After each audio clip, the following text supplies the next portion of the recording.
What's up, T? Hey, we're gonna listen to the song, homie.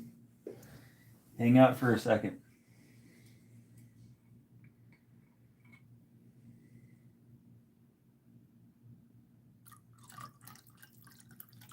We're gonna get this song going.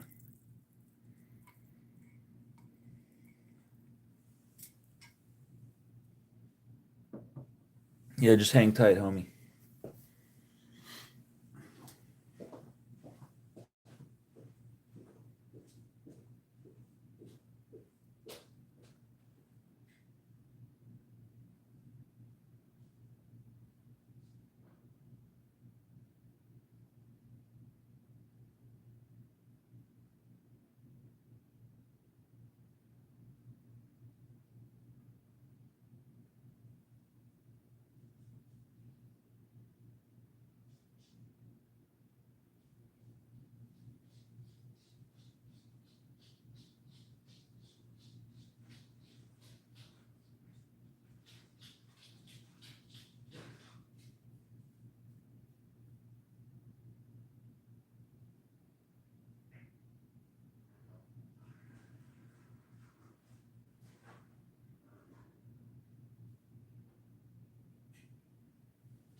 What's up, people? You guys ready for the song?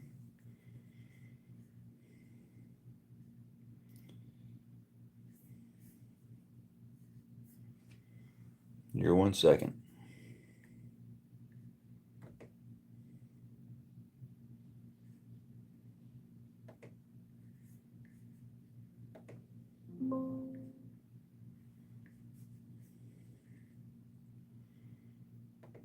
And let's do some closed captions so we can get the lyrics. Here we go. 1, 2. There's a man in a workshop, sold an iron in his hand, blueprints on the table, big dreams in the land.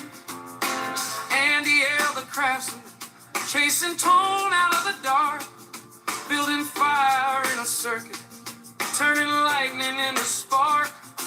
But the winds blow cold on the broadcast line. Shadow hands on the switch say, time to toe the line. Pages disappear, voices fade into the night. Still Andy keeps talking, keeps playing, keeps the light.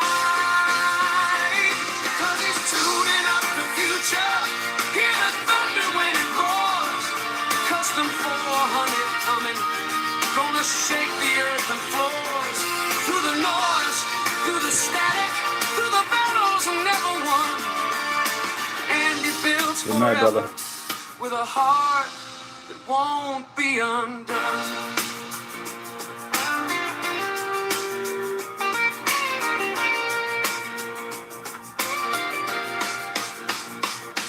There's Wizard in the shadows, typing storms behind the screen. Joe and Greenberg throwing pebbles at the dream. But Andy keeps rolling, hits delete and moves along.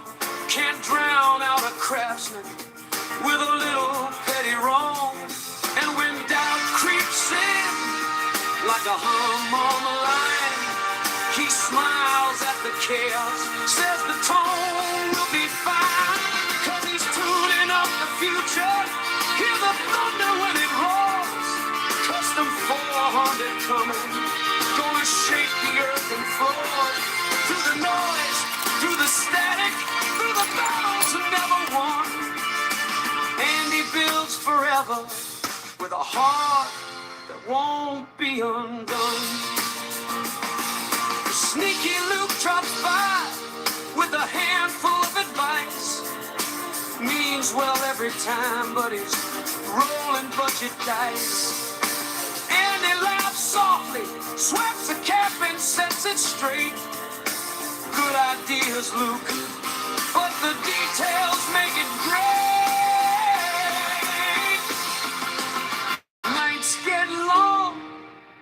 promise is clear. Every tube glow whispers, the masterpiece is near.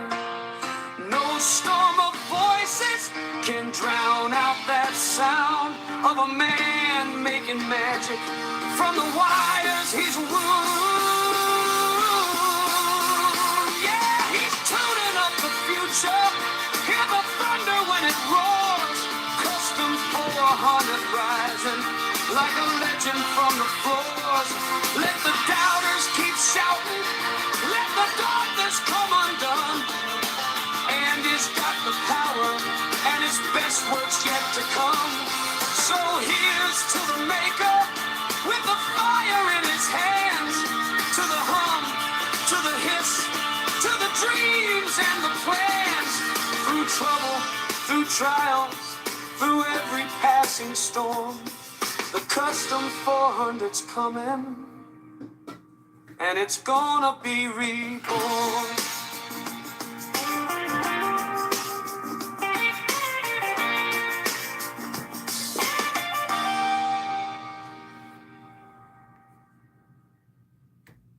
The Custom 400, ladies and gentlemen. Well, how'd you like the song? Pretty good, right?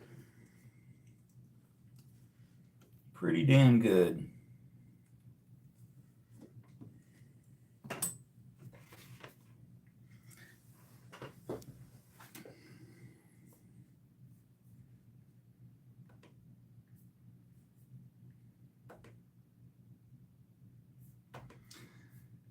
T-Man, it's about time for you and Andy to have a reunion show on his channel and bury the hatchet.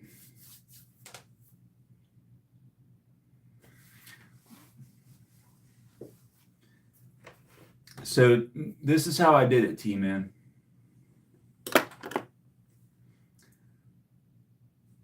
Let's see. Can I clean the screen of this? This is how I did it. So I typed up a prompt to put into ChatGPT about make me song lyrics about, and then I described the scenario. And so that gave me the lyrics. And then I went to Suno and put those lyrics into Suno and said, make the song sound, I think, like R&B, like 60s R&B or something like that.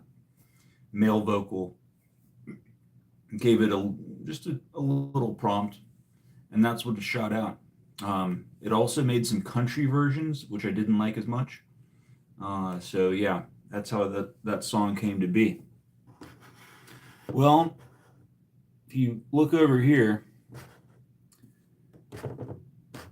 I got this Hercules stand in the mail not too long ago, and it was super easy, just out of the box to set up.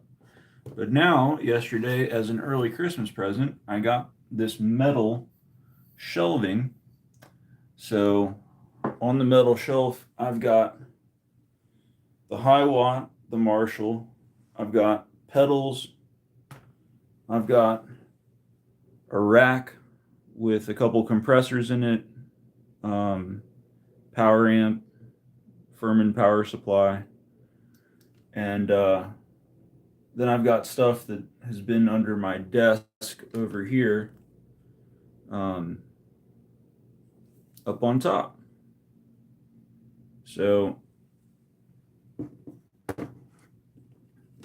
I don't know if I just got more or less boxed in, but that shelf is kind of cool. Well, the heaviest things here are those two amp heads.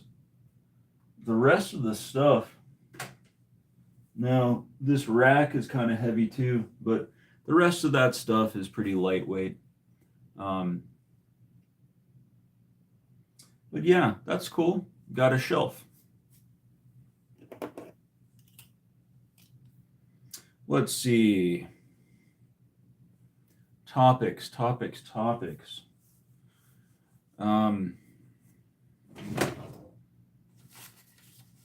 Yeah, the song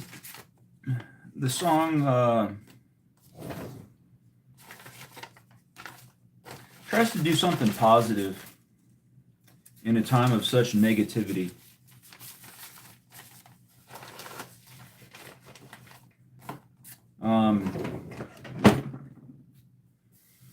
And yeah, it's that guy's biggest fans are also his biggest enemies, and it's a very strange situation going on over on the headquarters channel of the Andy Lederman fan club. It's a very strange situation. They're people that are his biggest fans that are no longer able to be in communication with him, that have been banished from the channel, and they just can't quit Andy Lederman. To me, I like the guy. He's a mechanic who's super talented. It's like having Alexander Dumble working for me, except better, you know? So, like, that's an awesome opportunity as a guitar player. But he's my mechanic. I don't go on his channel and watch 24/7 and want to build, like, I don't know. I'm happy to be friends with him. He's a very talented mechanic, but I'm not trying to be his best friend, and nobody else is allowed to be friends with him. Like, that's, I don't know. Some people, I think, really wanted to be his best friend forever, and when that opportunity went south for whatever reason, they still can't quit the dream of being his best friend forever or something. And then a lot of these guys aren't even guitar players. So what are you even talking about? Like, I don't get it. But hey, to each his own. If you're obsessed and you're a fanatic of Andy Lederman, the guitar amp designer, and you're not a guitar player, hey, to each his own. I guess there's certain aspects of his personality and his character that really attracted you,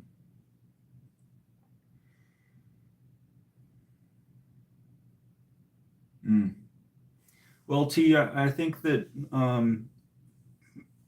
there was some stuff that went down between you and him that was kind of unfair, and I suspect that in the future I'll see both of you on the same screen once again.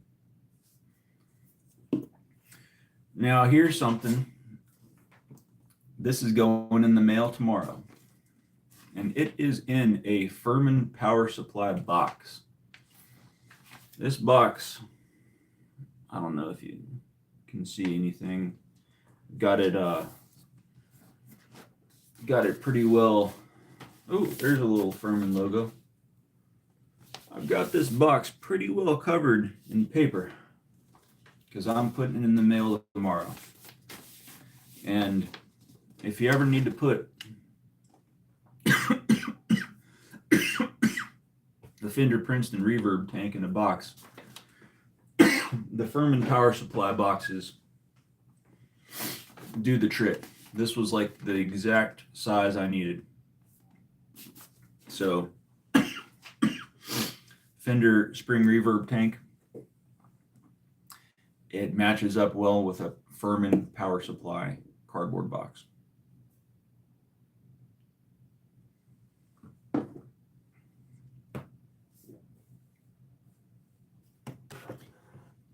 So that will be going in the mail tomorrow. And yeah, that amp is a pain in the butt because there's either a short or a bad component, and we've been dealing with it since I unboxed it. which you can see the video from a few months ago. I unboxed it. No clean headroom. Just wasn't acting right from the get-go. We spent some time on it. We fixed it. It worked while Jackie and I were playing it live on the Andy Lederman show. The next day I went to turn it on, doing the same thing it did when I took it out of the box. So who knows? It's either a short or a bad component. I don't know what's going on with that thing. But yeah, he'll figure it out. He'll get to the bottom of it one way or another. And I'm still psyched. Some people ask me, wait, he sent you something that didn't work, and you sent it back to him. Don't you think the problem's just going to be persistent? Nah. There's a lot of room for things to go wrong when you have an item with 300 things in it. When any of those go wrong, it's all wrong. So it's not somebody's fault. It just is what it is, and he's going to figure it out, and we're going to be all good in the tone zone. And believe me, when that was working for those 2 hours and Jack Lee was up here shredding, it sounded dope. No question about it. Jack Lee's played that Princeton reissue a lot in this room. He's played that amp a lot. If this YDNA Princeton wasn't as good or was the same, Jack Lee would have not reacted the way he reacted. See, I guess what I'm getting at, I'll circle around on this topic, is you may see my name on here, my channel's name, not my name, but the channel's name, and think, oh, this is YDNA's biggest fan. Nah, I'm not a fanatic. I'm a guitar player in search of great tone. And if I can boost the guitar amp designer, mechanic, whatever, if I can boost him a little bit, that's good. Because then he'll be more willing to work with me. You got to have a great guitar luthier. You got to have a great guitar amplifier guy.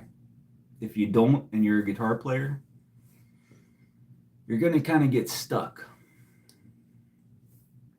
Which the other day, YDNA was saying that Eastman 335 guitar is cursed and he wants to take it to the pawn shop. I've never played that guitar. I had it sent to one of my friends, and it's stayed with that friend for a long time. I wonder what is wrong with that guitar. I wonder if it's something that a luthier could spend an hour on and it would be totally different. Sounds like there's something really wrong with that guitar. Usually acoustic guitars can just be dead. Acoustics can be like, that's a bad one. But electrics, some are better than others, but there's not a lot of just like, ooh, I can't work with this. I mean, if it is a good quality, like an Eastman 335, like that's not a low quality guitar. If it's that bad where it's just like, damn, I don't want to touch this guitar sucks. If he likes that Strat, which I know what's going on with that Strat, if he likes that Strat a lot more than that Eastman must be fucked up. And I don't know what that's about. I'd like to hear more about it. I'd like to hear him do a little review on the Eastman. Because that Strat needs to get into a luthier's hands. The neck might need to get shimmed. I'm not sure what is going on with that, but I can hear it, and I've got some vague memories, and it doesn't look like it's gotten any better since I had it.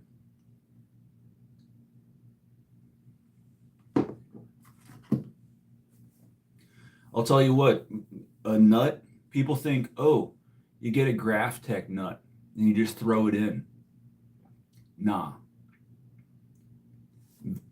The nut making contact with the surface is very important. Like, if you don't sand out the glue that was previously in that nut slot, and if you don't make the nut have perfect touch all the way through, perfect connection, not good. And if you don't know how to slot straight, it's not good. It's very easy to slot at angles and fuck it all up and not have something that's standardized. You could spend a few days learning how to cut a nut. It's not easy. That's just one aspect of where a guitar that might be dead or cursed, where that might be coming from. I've done some nut cutting with Jackie. Bro, that's not fun. And if you don't do it perfect, it's not good. Let's see. Yeah, so I don't know. Stay tuned. I'll put that in the mail. It'll probably get there after the holidays because the mail is going to be backed up.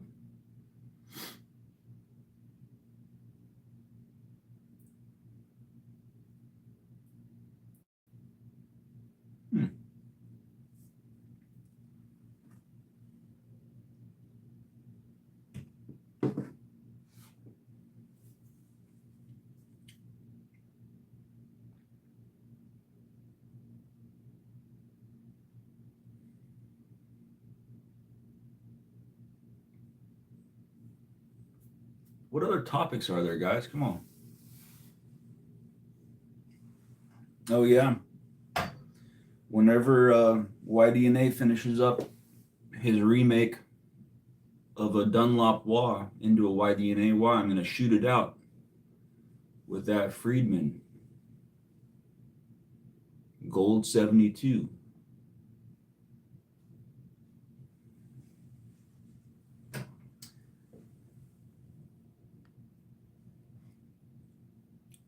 Hadley, you are now a moderator, my man. Hadley, are you a fan of the Alien franchise? You know, Hadley's Hope is a colony in the Aliens franchise. Hadley's Hope.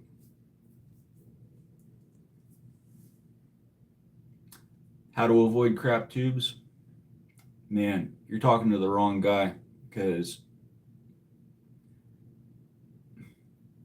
I don't know. I've had bad luck recently with tubes, but at the same time, that amp has something wrong with it. And it's not just tubes. Like, there's a lot of emphasis to try to make this complicated clusterfuck into, oh, it's just John buying bad tubes. Nah, there's something wrong with that fucking amp, dude. Okay, here's some advice.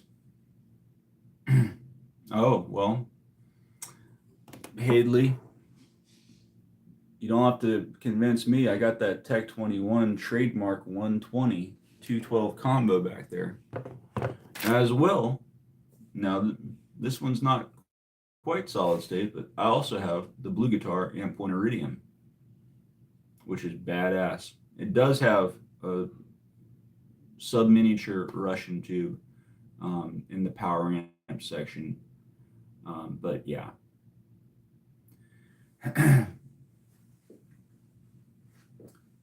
those two amps, the Tech 21 Trademark 120 and the Blue Guitar, that's the best solid state amps I've ever played. Yeah, better than Quilter, better than Katana, Catalyst. Yeah, Blue Guitar really, man. That's the thing about a product line. You got to come out with a new product every couple of years. Well, Blue Guitar Mercury Edition in like 2015. That's it, man. That's like all the Marshalls in one box, and it sounds amazing.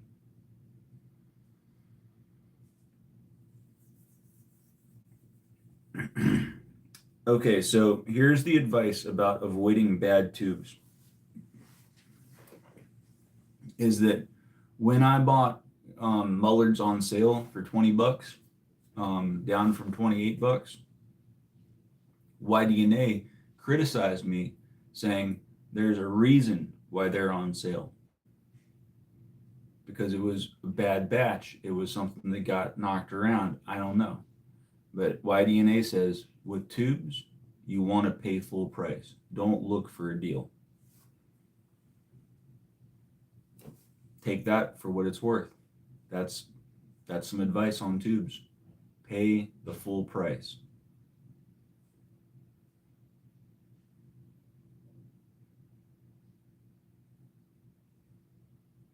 Maybe it's the junk you're getting rid of. I don't know. Maybe something got dropped. Maybe a big box got dropped. Maybe the ones that, I don't know, man. I don't know. Well, the ones that I bought were tested. Yeah, they were, but they were on sale. 20 bucks a pop. Viva Tubes. Viva Tubes through Amazon and through their own website will sell you Mullard 12AX7s for 20 bucks instead of 28 bucks.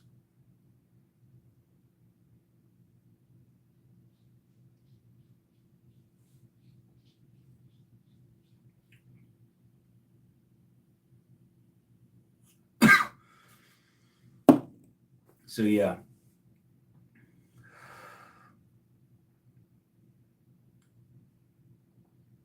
I don't know what to say, bro, other than you might want to spend full price on tubes, because if there's a sale, there might be a backstory to why there's that sale.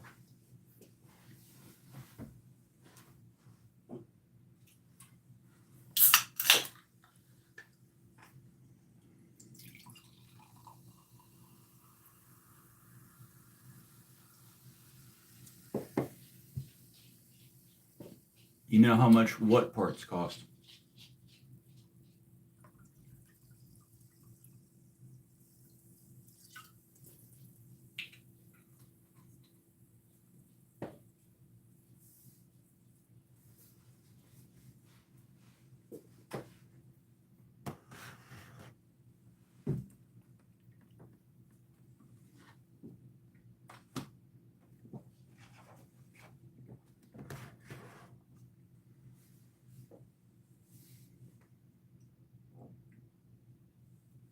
Well, some things when they go on sale, it's because supply and demand. But something like Mullard 12AX7s, there's always a demand for those.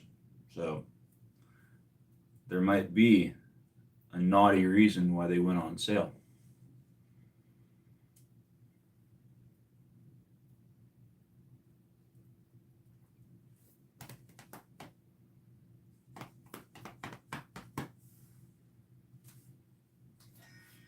This weekend, I'm going to see Avatar 3 in 3D.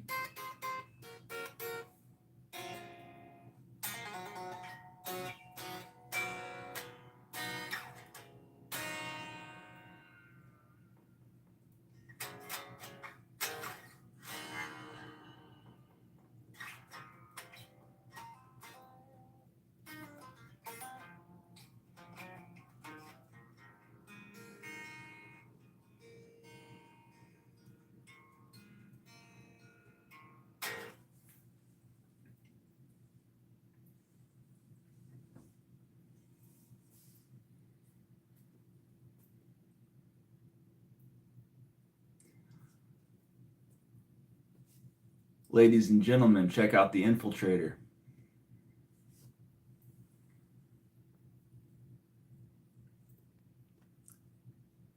You have to go to timeout for 5 minutes, buddy.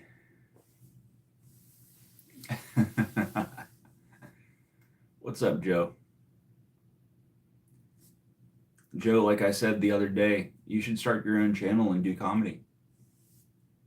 You're talented, man. Nothing wrong with that.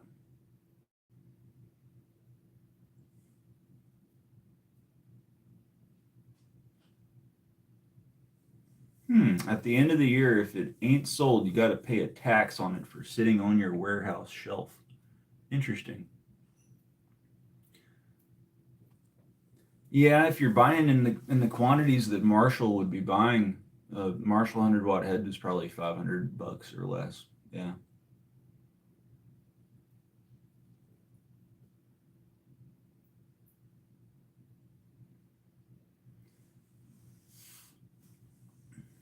I don't have any filters on. If you're asking about different filters, Hadley. I'll be right back. Give me a second.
Yeah.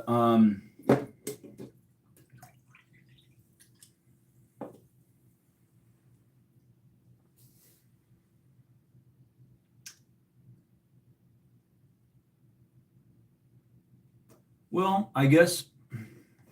Okay, let me try this. Let me experiment a little bit. I'll pull up my laptop and we'll go to Rig Talk, right?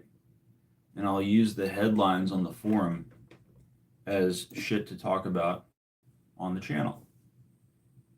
I'll do the team YDNA review of the headlines on there. I'll tell you one thread that I was reading earlier was Mojotone price hikes on their cabinets. And everybody was blaming Trump, right? Everybody was saying, oh, this is because of tariffs. Well, everything Mojotone uses to make their cabinets is domestic. So, I mean, that's why they're in North Carolina, is because they're like in the furniture capital of the United States. Okay, you're going to build some cabinets about the size of the cabinet behind you. Well, let's talk about cabinets for a second, if that's the case. So this is a Bogner Cube. That's a closed back 112.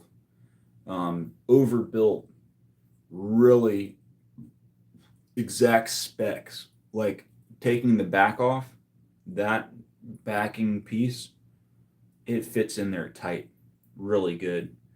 This is a Marshall SV112 for their Studio Vintage Plexi, for their 20-watt Plexi. It's got red snakeskin. I didn't buy it new because it would be like $700 new. It's ridiculous. It comes with a V-type speaker, 16 ohm. It's a good 112. It's whatever. I've got a 212 right here. it's a Korean one. It's just no brand, black, white piping, made with birch ply. It's good.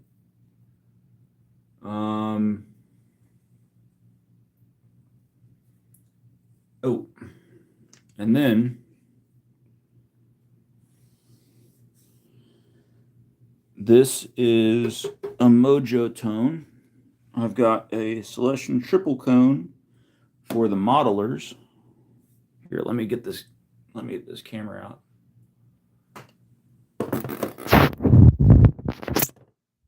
Let's look at this shit.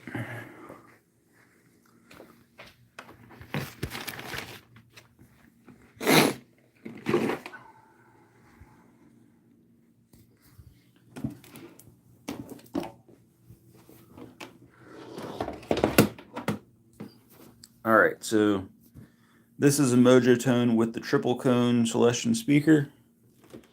It's very good. This is a Fender Princeton Reverb cabinet. And this is another Mojo Tone, currently speakerless. I've usually had a Eminence Victoria amplifier company Fender type speaker in this one. Yeah, 12-inch speakers are all I play. Even in that Princeton combo, it's a 12-inch. 12-inch speakers are regular guitar speakers. 10 inches are only in certain guitar amps.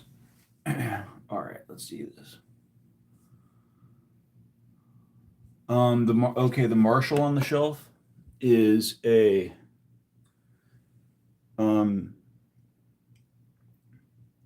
started off as a Mojo Tone kit. It was called I think like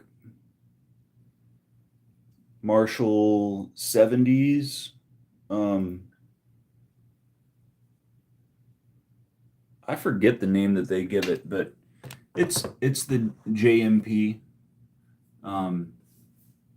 It's like a 1977, 78 Marshall JMP, before they started calling them JCM 800s. And then Jack Lee Guitars on YouTube and Instagram made the cab, and the cab looks dope. But he's got more work to do, and he's also got to build the cab for the Hiwatt, so he's not off the hook. Jack Lee Guitars needs to build his new studio so we can get some new cabs and update the Marshall one. All right, rig talk. Let's see what people are talking about. So yeah, there is a thread. Mojo Tone's prices went way up. No free shipping anymore either. And everybody blamed it on Donald Trump.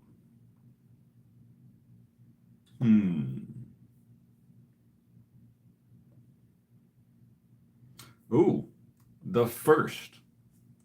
Ladies and gentlemen, the first topic on Rig Talk. Sweetwater modded Princeton.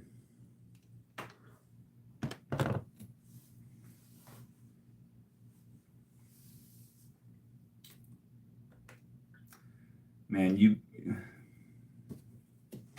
better be glad YDNA isn't on here, because he would have a heart attack. Amp mods, now at Sweetwater. Man. Nah. Beautiful Earth, welcome. You are now a moderator. All right, let's watch this. Is this going to get me in trouble if I play a Sweetwater YouTube video?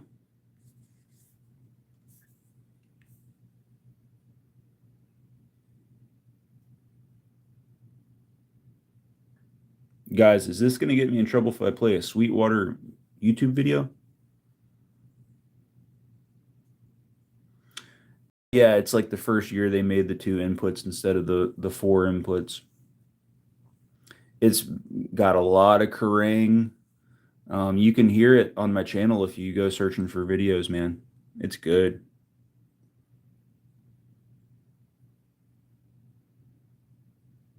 Well, fuck it. Sweetwater's Amp Mod Shop.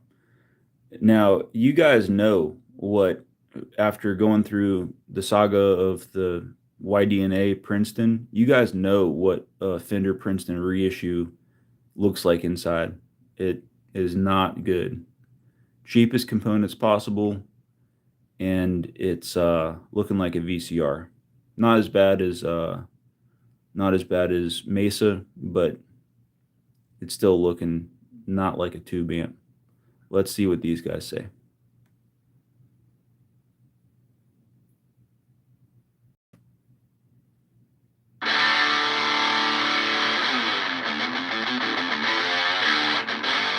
Today we're checking out the Sweetwater Mod Shop. Oh my God. Sweetwater does amp mods, and we're going to talk with 2 of the techs, Sam Morris and Greg Bowers. There's our favorite aunt.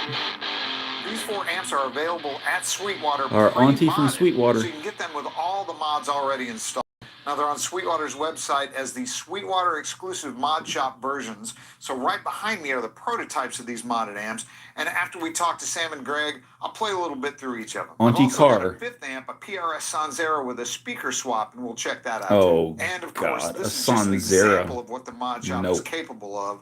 All the techs are great. Greg has done a bunch of work for me over the years, and they're open to discuss any amp modification ideas you might have. So contact your Sweetwater sales engineer, get the conversation started, and let's go talk to Sam and Greg and check out some amps. Okay, I'm here with Greg Bowers. Greg, how you doing? Man, good to see you. We have the 65 Princeton. This is the reissue of the old vintage ones from the 60s. We've been doing it for years, putting in mods and like what? those vintage amps at the customer's request. And at some point, we realized, well, that'd be cool to put in the reissue amps, but will they integrate the same way as the old Island board, actual true blue vintage amps? Right, the point-to-point. Right. And these are all circuit board. Right. The Princeton has got a unique circuit because we're Look at wiggling this. the Look at bias that. voltage when we create the tremolo Look at and that, people. Princeton, as opposed to the other Fender amplifiers, which is a unique thing about these. It not only makes the volume rise and fall, but it also makes the tone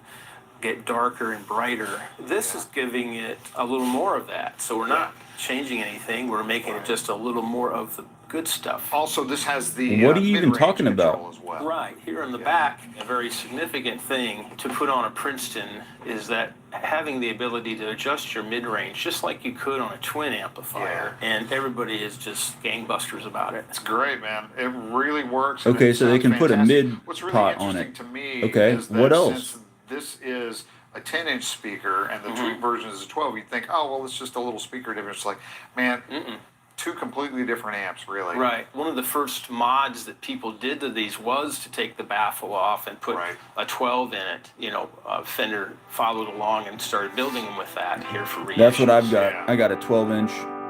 It's really good.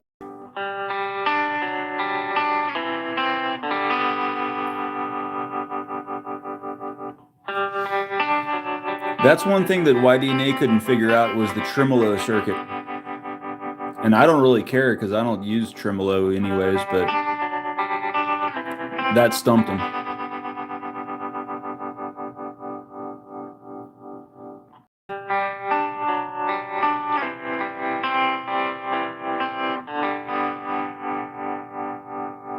I don't know who on earth would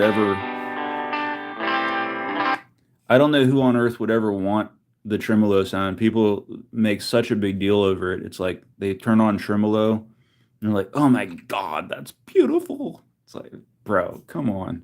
When are you going to use that sound? That's not a sound that I'm going to use.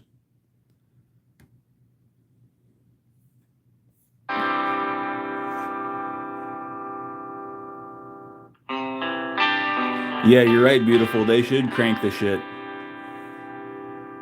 They should crank this amp.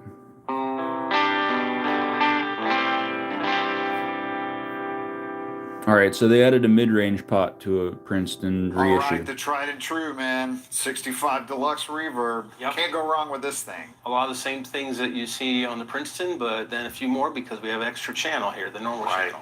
Right. So we have the same thing that we're doing on the Princeton where we slow down the speed. When you slow it down, it has a really great side effect is it also makes the intensity deeper at the lower speeds because the light is on longer. A little more of a swell as Right. opposed to like a chop. Right. Interesting. And the mid control on this one as well. Yeah, right? we have the Okay, mid control on the back. Great. And yeah. a very popular. I'll tell you what, Hadley, those Purple Boss flangers, some of those solos on Siamese Dream have that Purple Boss flanger.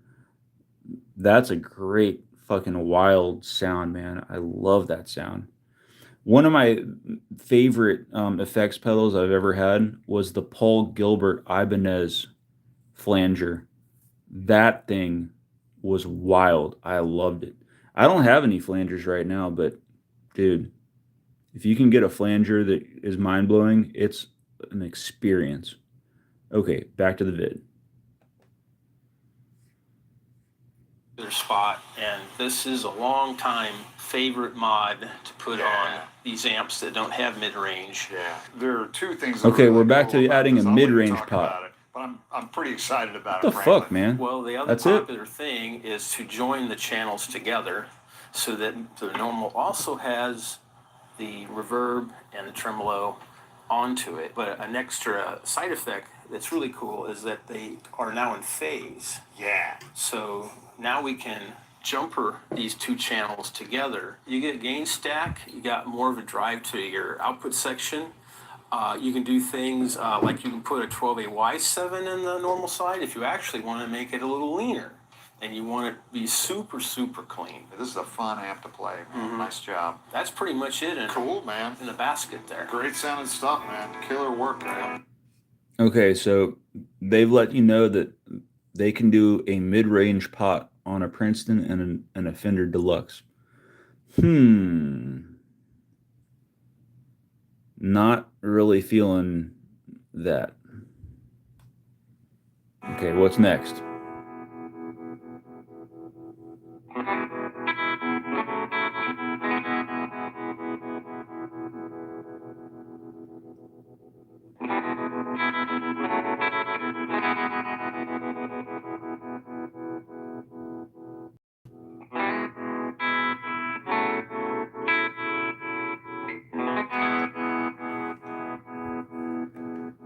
YouTube demo guys love tremolo on amps. But if you are a real guitar player, when are you ever going to use tremolo? You're not.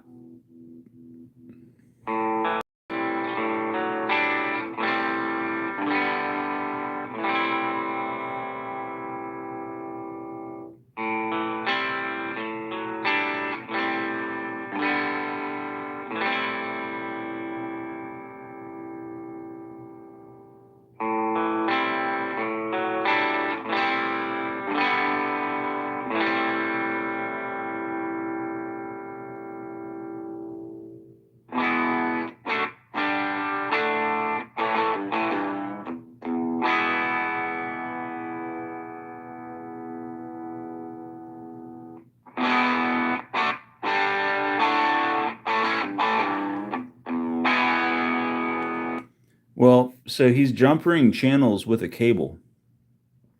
Yo, that's not a mod.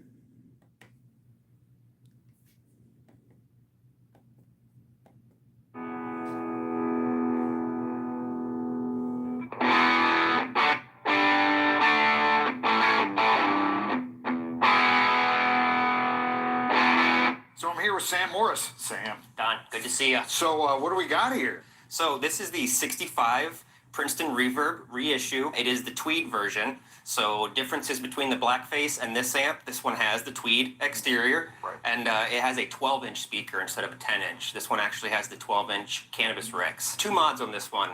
We slowed the tremolo down, so it creates a much deeper effect. It doesn't affect the depth of the tremolo. and it makes it slower. In my opinion, a much more usable effect. Well, and the bias mod on this is really nice. You get that extra look. That's something that I did to my Princeton as I slowed it down, and you can find the videos on how to do that on YouTube, on Psionic Audio, on how to install a couple different components to slow down the tremolo speed. A little bit of sway in it, and when you slow it down, you can really feel it. Yeah, definitely. That's what sets the Princeton aside from the Deluxe, is that bias wiggle tremolo. There's a mid-range control in the back, right? That's correct, yes. So we added a mid-range pot to the back here to give this amp a full treble middle bass tone stack. So this is the mid-range control that we add to this amp. We do have to drill the chassis to mount the pot. So Sweetwater has figured out how to add a mid-range pot to Fender amps. You were telling me that the midpoint is kind of around 6, right? Yeah, that's correct. So the control set to about 6 here would be the stock setting without the mod. Great, so that gives you a boost or a cut. Yes, Fantastic. definitely. Wow. Man, a lot of versatility and a really simple thing. Yeah, and that mid boost, it works great with the Cannabis Rex.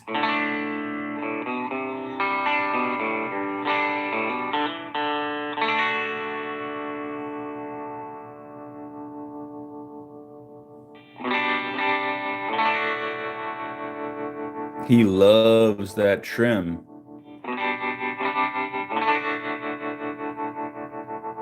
Because then you don't have to play. You just listen to it go in and out instead of having to actually play the guitar. This is from today, buddy. Hadley, this is from today. This is the #1 thing on Rig Talk.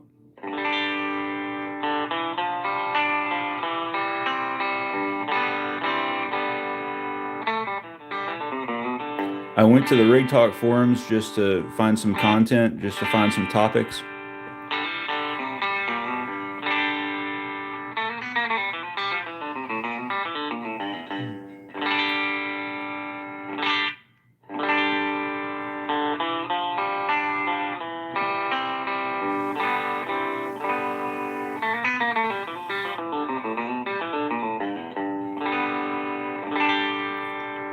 Here's an example of something extra the mod shop can do. This switch on the back panel of the Tweed Princeton labeled 5565 changes the amp's negative feedback, which in the 55 mode hits a little harder and breaks up a little sooner.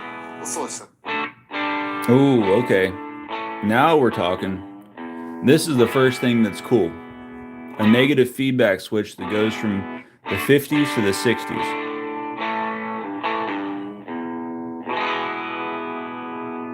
Okay, Sam, here we have the venerable Marshall DSL-40. There it is, man. Yep, that's right, the DSL-40 CR. So this is the combo version. There is also its twin, the DSL-100HR. That is the head version, 100-watt version of this with same, reverb. with reverb. Right.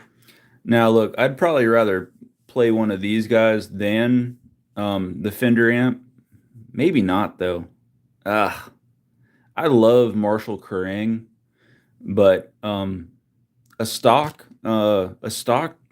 Princeton reissue ain't bad. But these are just so cheaply made. I love Marshall, but these things are just so cheaply made. Of this same That's amp. And so you MDF. guys did a little mod to both channels, right? So what'd you do That's on the really classic gain thin channel? So on the MDF. classic gain channel, we wanted to give this channel a Looks little like bit a more of fucking that vintage VCR Marshall inside. sparkle that bite your head off bright. When you crank the gain on this channel, it will give you some overdrive now, and it gives you kind of Marshall Kerrang. Nice. So you just sort of opened up the gain structure on the classic channel just so you've just got more there. It's just more. Yeah, correct. Now you still can dial in a perfectly clean tone with this. If you want to use it as a pedal platform, that's still perfectly acceptable. You can absolutely do that. On the ultra gain side, you were telling me that you kind of took some cues from the 900 series. Yeah, so in my opinion, the JC900 is one of the best tones out there. It's on so many albums, it's legendary. Yeah, right. So while this amp did have a great overdriven tone already, Ladies and gentlemen, you heard it here first. The JCM 900 is one of the best Marshall tones ever made. I just kind of wanted to shape it to be less hissy on the top end. Yeah. Something that you can really hear individual notes within a chord, even when your gain is cranked all the way up. It feels like a more usable range of the gain too. You're not really just looking for a sweet spot. There are multiple sweet spots. There are, absolutely, and you kind of get more of a natural compression with the range as well. And I'll tell you, Don, you made it sound great the other day. That was Thanks, fantastic. Man. Thanks, Sam. I appreciate it. It's absolutely sawdust wood. You're right.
Damn, this auntie can rip.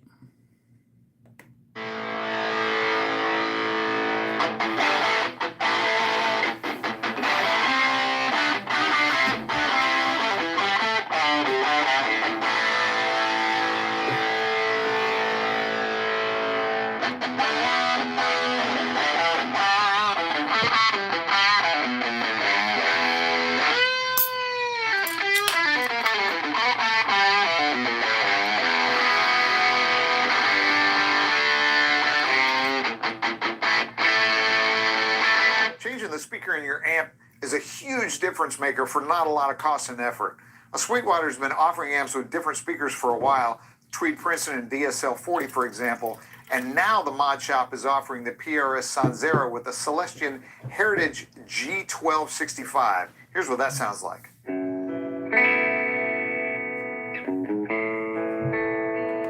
Oh my God, the Sanzera.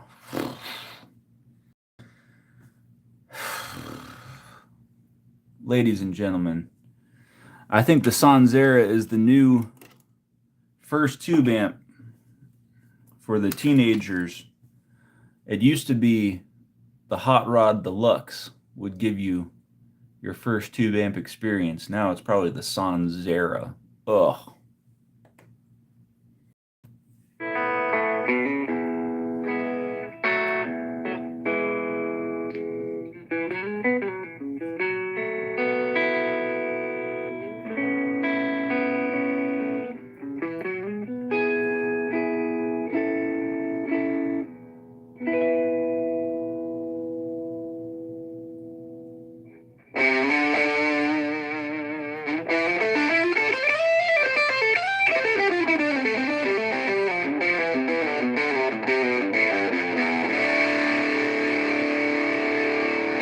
Thanks for checking out the Sweetwater Mod Shop amplifier mods with me.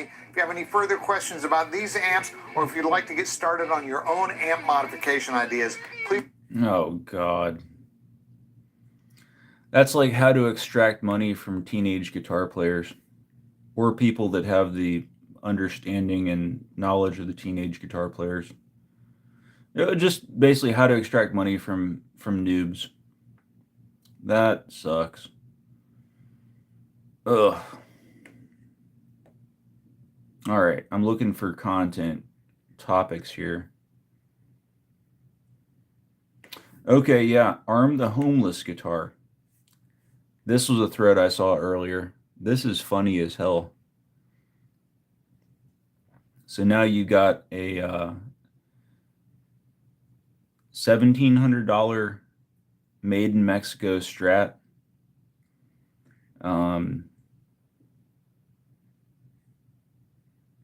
Where the workers are paid $3 an hour.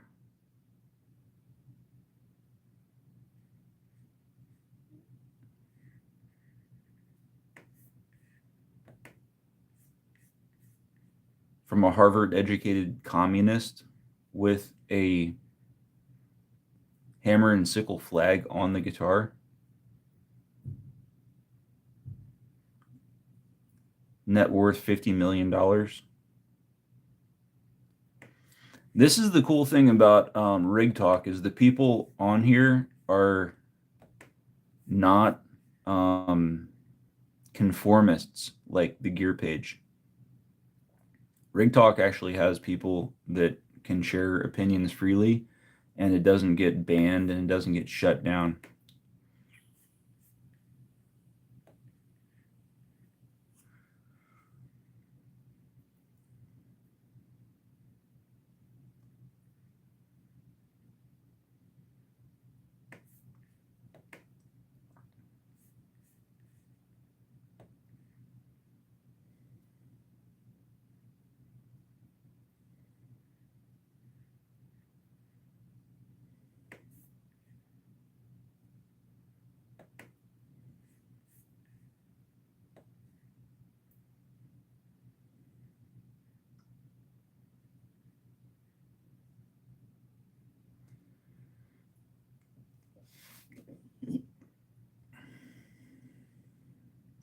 Yeah, well, I don't know.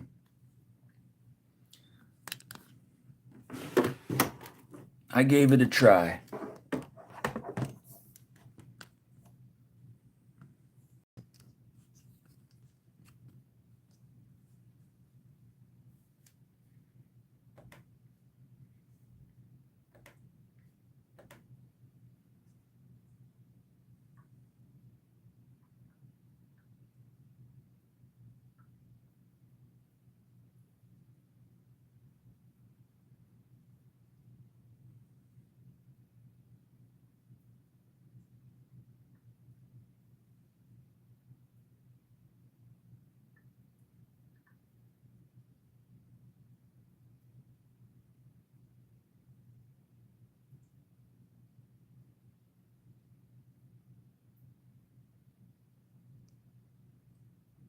So Endwoke Insanity and T-Man had a falling out just now. Yeah, Rig Talk is not bad, man. The Gear Page is kind of conformist. Rig Talk is more open-minded folks.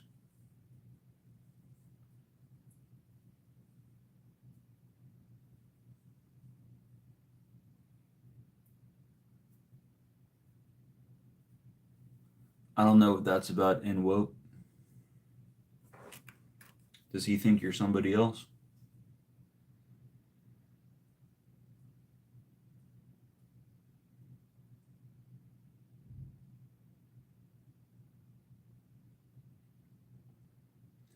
Well, you saw it here first, folks. If you buy a fucking Marshall DSL 112 off of Sweetwater, you can.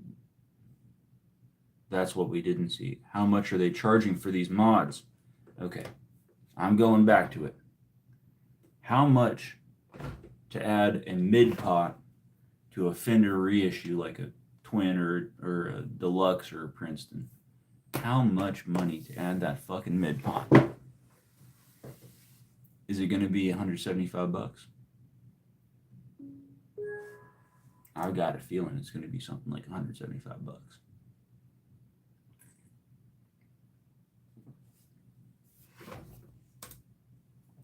All right. Give me one moment and we'll get this going.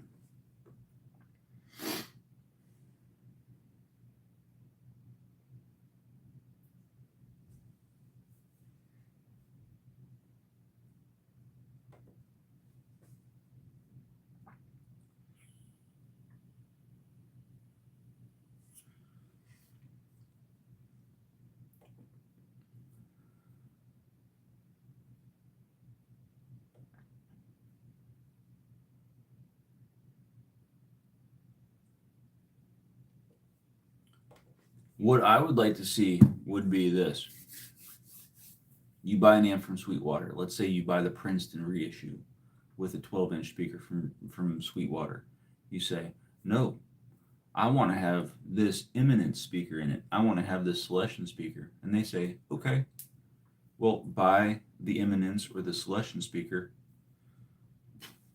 Oh, I see what they do. So they say, buy the Eminence or the Celestion speaker. We'll put it in for free. And then they take the speaker that came with the amp. Yoink. That's ours now. So we did it for free. But Jensen, okay. All those Jensens belong to us now.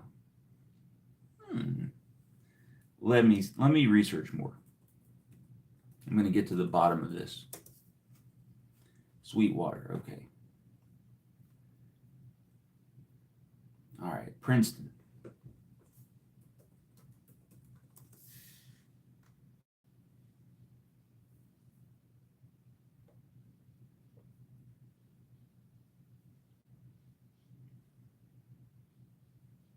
Here's my Princeton.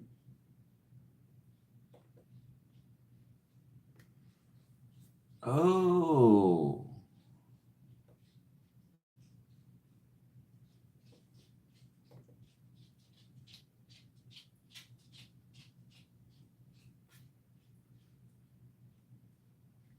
So this is what they're doing. They're not doing a drop-down menu of, okay, how do you want to modify the amp? They already have their modded amp on the drop-down menu. You get 68 custom, which is 1470. 65 standard, which is 1580. The regular reissue 10-inch speaker, or yeah, 65 standard, it's 1580 right now. Are you hearing this? The 65 Tweed, which, okay, it's got a tweed finish, which people like the way it looks, and it's got a 12-inch speaker. All right. 65 Tweed, it's $100 more. 1680.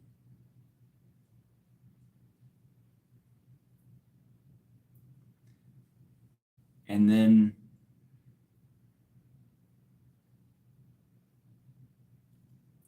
okay, $200 more from 1580 to 1780. Their regular black face, silver grill cloth, 110, 65 Princeton reissue. So they charge $200 more. They add a mid control.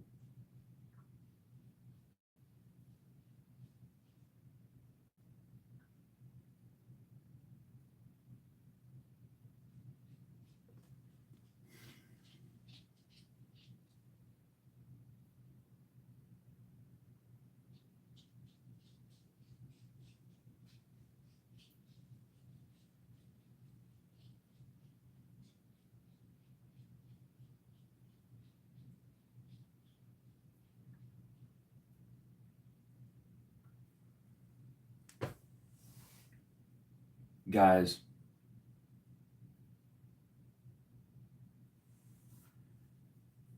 so they charge $200 to give you a mid control and to lower the speed of the tremolo. And this, okay, this is on bullet points. All right, look at the bullet points here.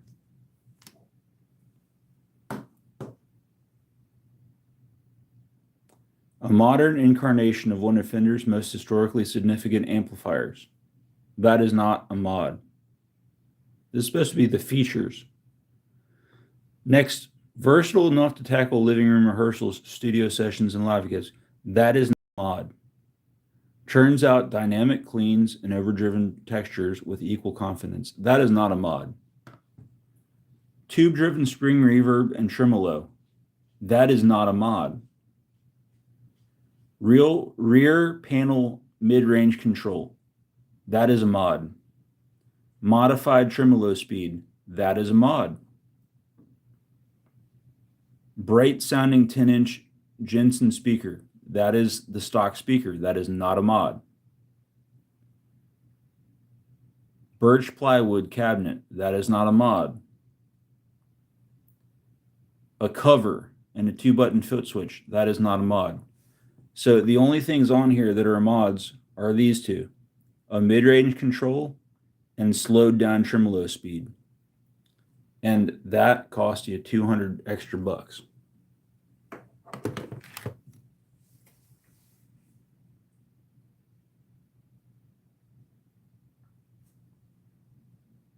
So what guitar, dude? I got this guy in here.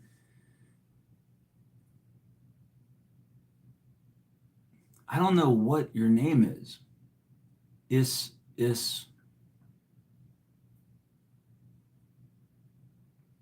How do you phonetically pronounce that, bro? I don't know.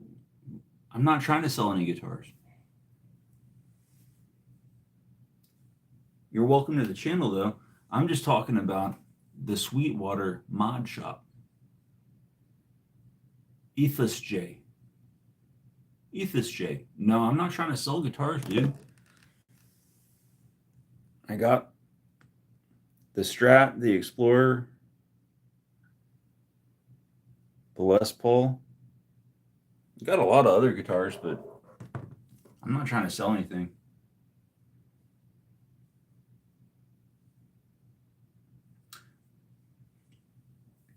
Yeah. I believe you, Hadley, that Marshall doesn't have a good American store backing.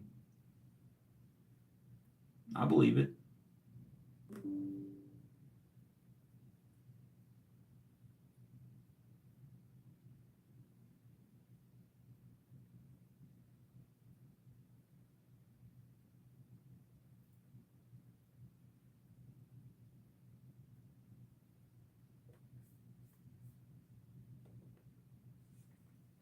All right, let me look at the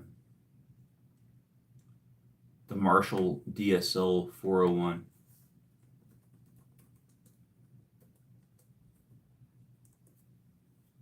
I think that's the name of their 112 combo.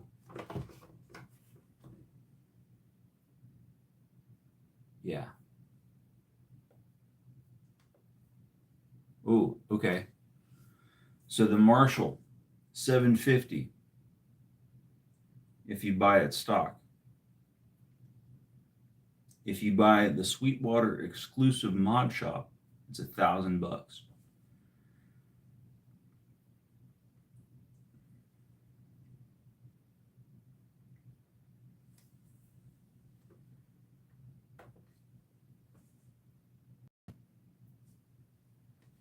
Ethos J. I'm not trying to sell any guitars, man. What's up?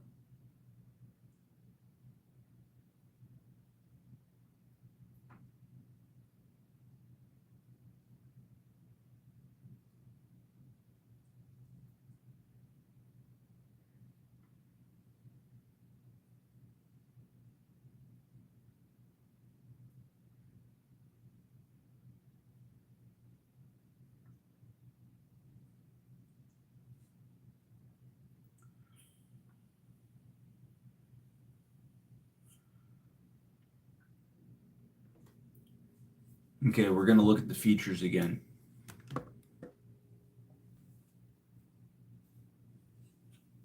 A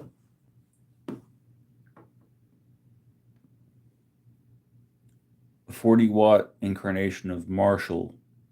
That's not a mod. Capable of conjuring an entire arsenal. A mod. Classic gain and ultra gain. Not a mod.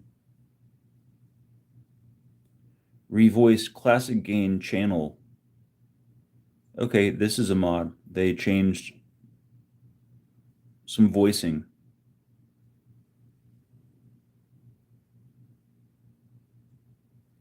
Change voicing. This is a mod. Speaker swap. High and low power modes, not a mod.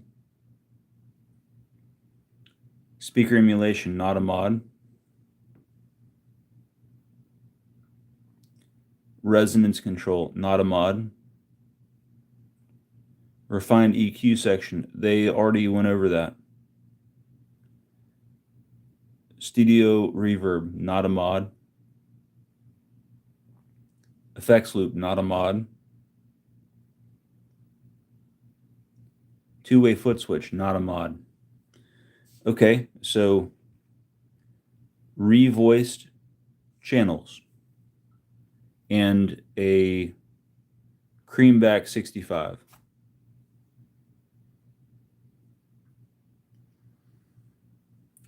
Revoiced channels and a Creamback 65, $250 more. $750 to $1,000.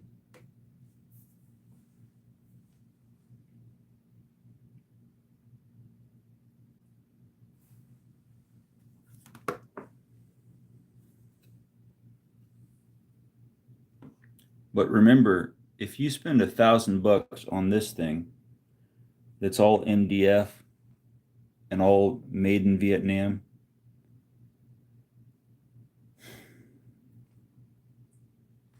you walk away from that Guitar Center parking lot and you have a $500 amp. If you spend $750, you walk away from that Guitar Center parking lot and you have a $500 amp.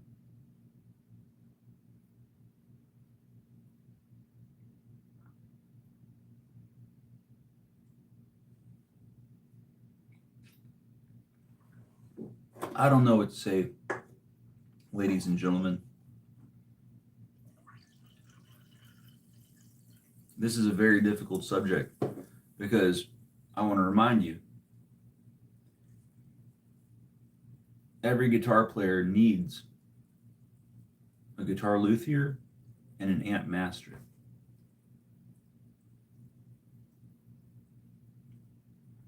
It's very difficult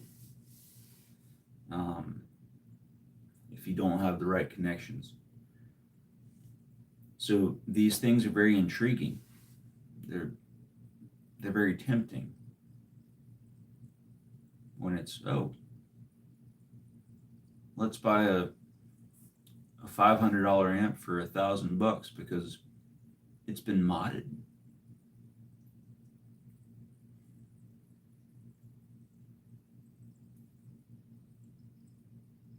But the stuff they're doing is just like clipping a bright cap, putting a Celestion speaker in instead of the V-type. They'll put in the Creamback.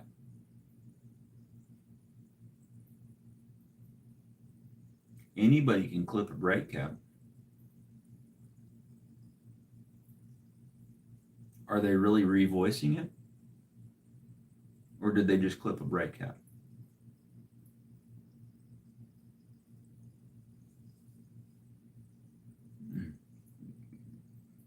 Hadley, yeah, you don't need more gain on that amp. That's for damn sure. The more you know, the less likely you'll be a sucker. Yeah. That's right.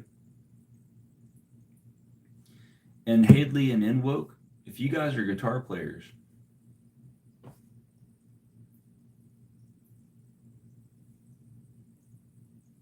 what's stopping you from sending YDNA $1,500? If you send him $1,500, he's going to send you back something that's $3,000.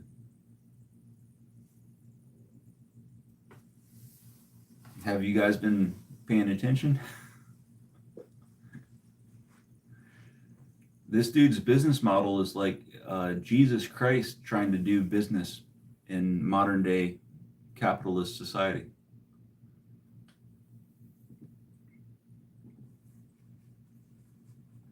You send him $2,000 and he'll send you something that he bought for $4,000 in parts and spent like a month working on. So if you want to get an amp, do it now, because his channel's about to blow up.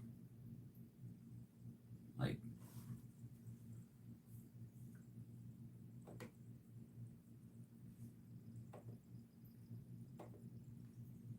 but hey, don't take my word for it.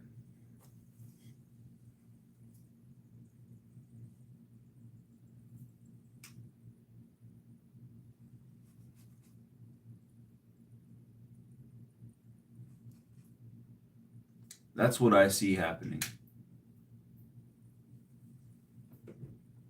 Is he's going to get some notoriety, and you're not going to be able to do business with him anymore.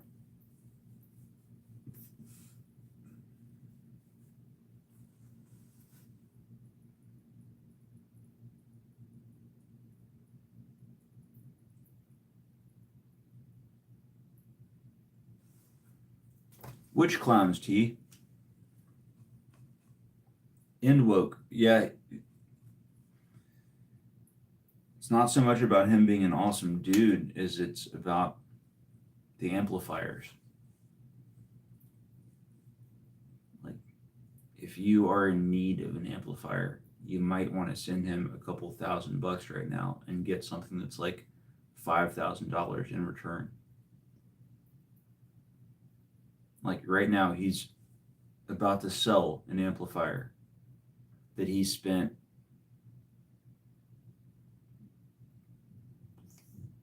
$3,500 in parts, probably. And if you send him $3,500,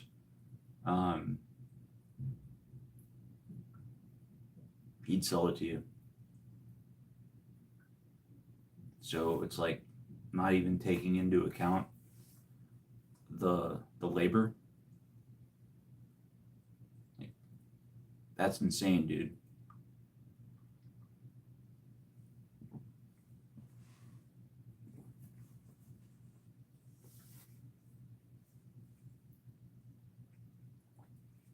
And he has detractors that say that he spends a lot less on the amplifiers. Okay, Endwoke, that's cool. You're not a player. Hadley and myself are players. I just got to tell people out there that, I mean, look at prices of guitar amps.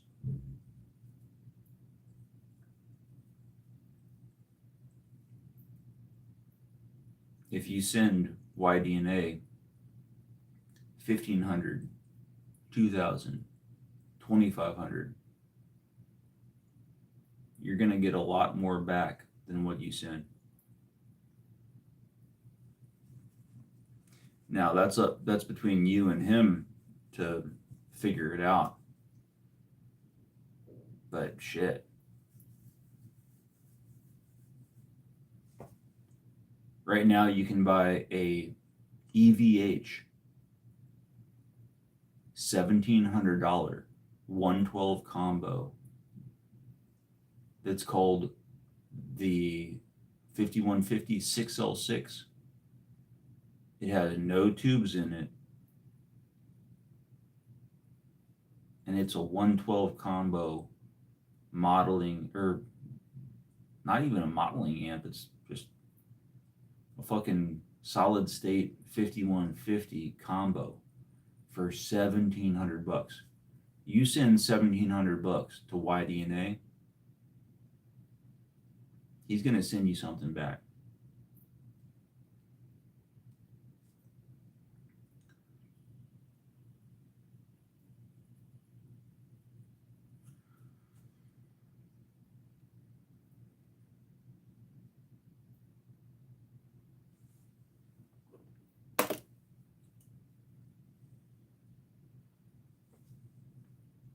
And spending $2,000 on a 110 Princeton from Sweetwater with a mid-range control in the back,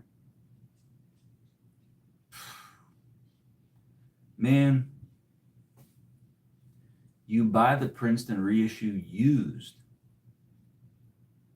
and then you take it to a guitar amp dude and you have him put a mid-range control in the back.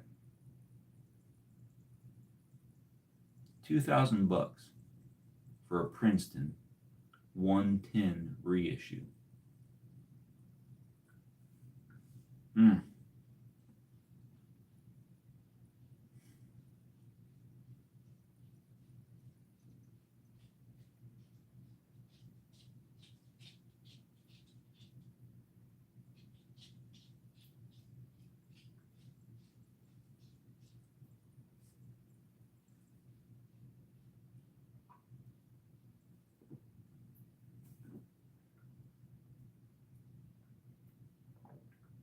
Beautiful, are you a guitar player? We got Beautiful Earth in the chat, amongst others.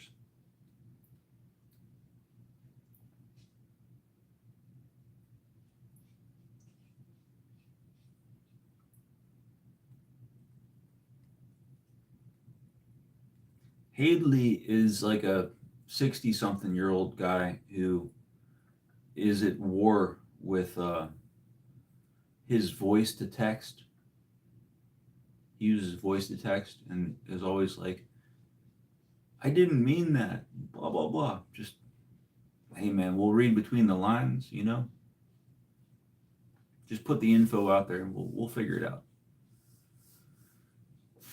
Oh, beautiful. Come on, bro.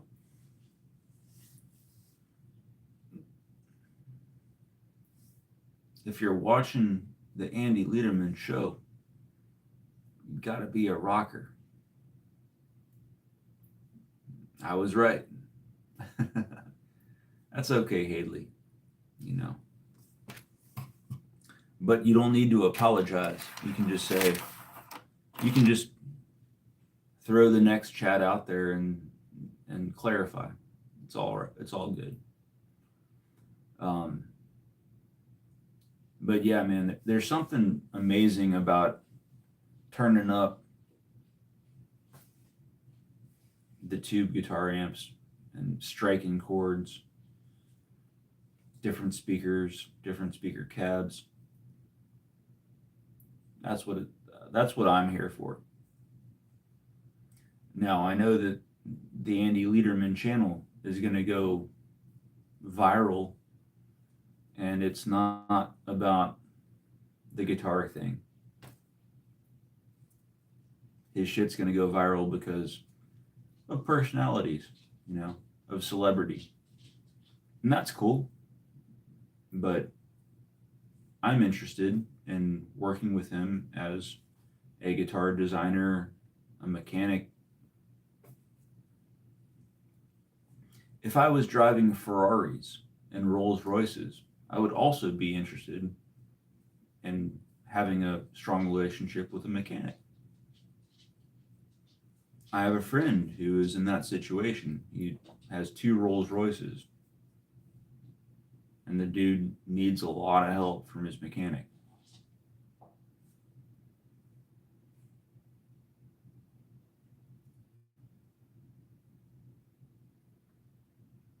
Thankfully, I don't have expensive tastes like that because I couldn't afford them in the first place, and that would just give me a heart attack. But playing guitar relaxes me. When I strike those big chords on electric guitar, it relaxes me.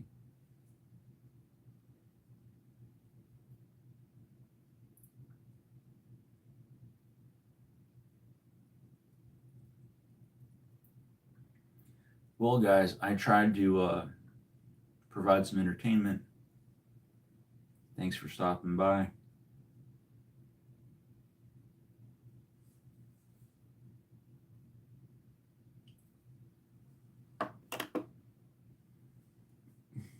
T just wrote a paragraph about how he can't deal with the other people in the chat. T, you don't have to deal with them.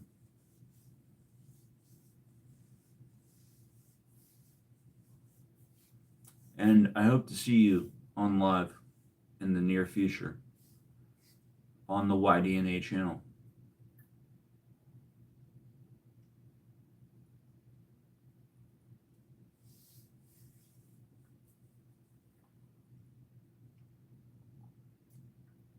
Merry Christmas, everybody. Peace be with you.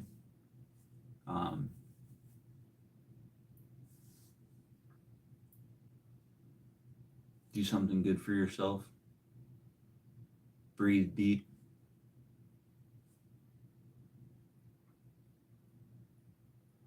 There's a lot of negative stuff going on, a lot of threats going on. All right. Happy birthday, Hadley.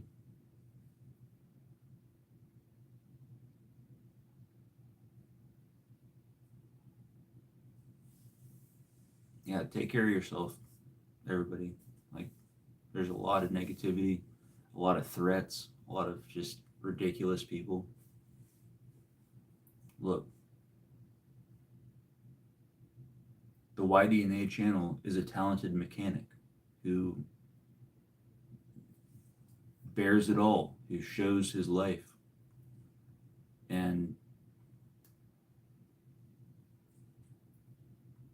let him be.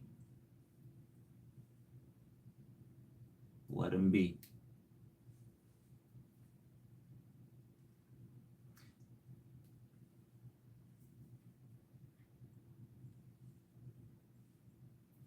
Hadley, we got to see those Temu guitars.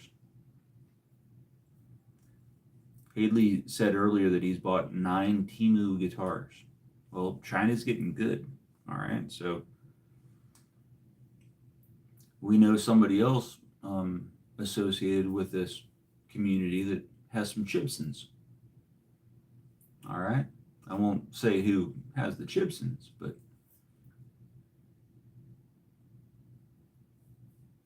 oh, I'm U.S. Army, dude. Yeah. There's like hundreds of thousands of us out here. Korea's a big place for the U.S. Army. Korea, Germany, Hawaii.